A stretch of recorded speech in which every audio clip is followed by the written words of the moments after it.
जय Shri Ram everyone, welcome to clarity for SSC. My name is Abhishek. आज के इस सेशन में स्टैंडर्ड एविएशन के क्वेश्चन को बड़े ही बेहतरीन तरीके से सॉल्व करेंगे।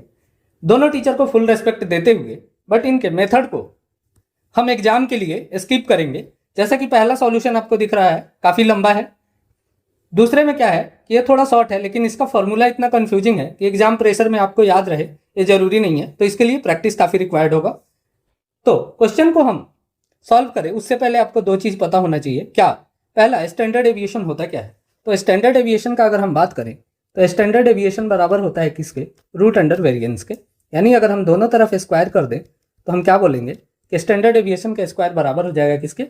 वेरिएंस के। यानी आप फार्मूला में ये चीज़ नोटिस कर रहे होंगे, यहाँ क्या है? स्टैंडर्ड एविएशन और यहाँ क्या है? वेरिएंस। दोनों तरफ स्क्वायर हुआ है तो ये रूट हट गया है। अगर इसमें क्या टर्म का अगर हम बात करें तो इसको हम क्या बोलते हैं कि मान लीजिए एक डेटा है 2, 4, 6, 8, तो ये जो वैल्यू दिया गया है ना, इस वैल्यू को हम क्या बोलते हैं? xi। अब इसको जब आप जोड़ के पूरे नंबर से, कितने नंबर हैं? 4, इसको जब जोड़ के आप 4 से डिवाइड करेंगे तो आपको क्या मिलेगा? Mean count. ठीक है, यानी हम बोल सकते हैं कि स्क्वायर्ड डेविएशन फ्रॉम मीन को जब हम भाग देंगे सैंपल साइज यानी कि नंबर से, तो जो हमको मिलेगा वो क्या होगा? स्टैंडर्ड एविएशन मिलेगा। और दोनों तरफ स्क्वायर कर देंगे जब हम, तो रूट हट जाएगा। यानी हम क्या बोलेंगे कि स्टैंडर्ड एविएशन का स्क्वायर यानी कि वेरिएंस बराबर होगा किसके? Square summation of deviation from mean, और भाग देना होगा हमको किससे? सैंपल साइज में जितना डेटा है। तो आइए अब क्वेश्चन को हम सॉल्व करते हैं। बोला है कि 25 प्रेक्षणों का माध्य और मानक विचलन क्रमशः 42 और 5 दिया गया है। बाद में यह पाया गया कि एक प्रेक्षण को 10 के रूप में गलत तरीके से दर्ज किया गया था, जबकि इसका सही मान 210 था। सही मानक विचलन क्या होगा? अब मान लीजिए एक डेटा है जिसमें से हम क्या कर रहे हैं, गलत जो है हमारा वो 10 है, लेकिन सही हमारा जो है वो क्या है? 210 है। हमने गलत को काउंट करके एक कैलकुलेशन किया है, लेकिन जब आप सही से इसको रिप्लेस करेंगे तो 3 चीजें चेंज होंगी। क्या क्या? आइए समझते हैं। सबसे पहला जो हमारा चेंज होगा वो क्या होगा? चेंज इन वेरिएंस होगा, कोई दिक्कत नहीं। इसके बराबर में हम क्या लिखेंगे? Change in the squared value. तो इसको हम क्या लिखेंगे? Summation of x square upon में एन। ठीक है, माइनस में हमको क्या लिखना होगा कि चेंज इन क्या? Mean count. ठीक है, यानी आप देख रहे होंगे कि जब आप 10 को हटा के 210 को लाएंगे तो आपके पास कितना एक्स्ट्रा होगा? 200 एक्स्ट्रा, जो कितने लोगों में बटेगा? 25 लोगों में। यानी हम क्या बोलेंगे कि जो मीन है हमारा 8 से बढ़ जाएगा। स्क्वायर्ड सम को ये कैसे इंपैक्ट करेगा, आइए हम समझते हैं। यानी अगर हम बात करें कि हमारा जो चेंज इन वेरिएंस है वो वी डैश है, और जो पहले से हमारा है स्टैंडर्ड एविएशन वो कितना है? 5 है। यानी वेरिएंस का अगर हम बात करें तो कितना होगा? 25। यानी हम क्या लिखेंगे यहाँ? 25। अब इसमें अगर हम चेंज का बात करें तो मान लीजिए पहले समीशन एक्स स्क्वायर कुछ था, अब इसमें कुछ चेंज हुआ है। क्या चेंज हुआ है, आइए हम उसको समझते हैं।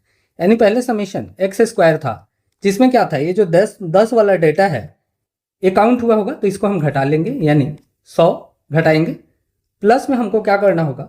अब ये 210 को हम इंक्लूड कर रहे हैं तो इसका स्क्वायर हमको इंक्लूड करना होगा। यानी हम क्या बोलेंगे कि समेशन ऑफ एक्स स्क्वायर में से हम क्या किए? 10 का स्क्वायर पहले घटाएं और फिर हम 210 का स्क्वायर ऐड किए हैं।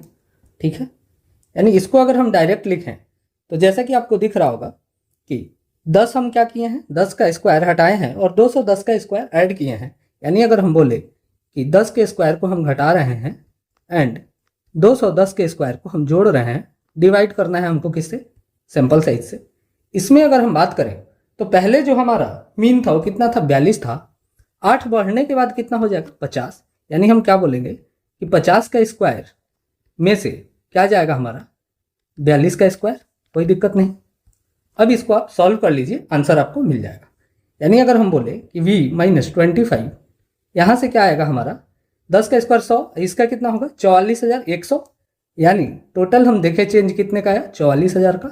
n कितना है हमारा? 25 है। माइनस में 50 का स्क्वायर माइनस 42 का स्क्वायर जब आप करेंगे तो क्या मिलेगा हमको? 92।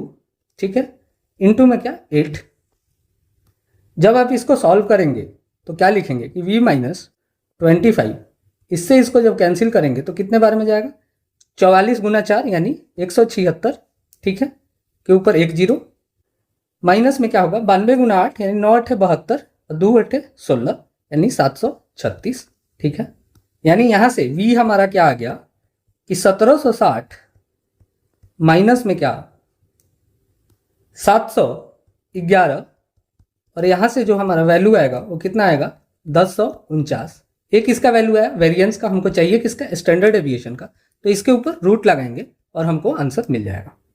समझाने में इतना टाइम लगा है, हालांकि आप देख रहे होंगे कि ये फॉर्मूला क्या है, सेम है, तो ये फॉर्मूला अलग से याद नहीं रखना है, इस फॉर्मूला में बस आपको चेंज पे काम करना है कि क्या चेंज हो रहा है। ठीक है, एक और शानदार सा प्रश्न है परसेंटेज का, आइए इसको समझते हैं। इसमें चैलेंज क्या है कि हमको पेन नहीं चलाना है। बोला गया है कि एक व्यक्ति ने 2 वर्ष के लिए 10% वार्षिक साधारण ब्याज की दर पे पी निवेश किया और 525 का ब्याज प्राप्त किया। यदि उसने समान अवधि के लिए समान दर पर 500 अधिक चक्रवृद्धि ब्याज में निवेश किए तो उसे प्राप्त चक्रवृद्धि ब्याज ज्ञात करना है।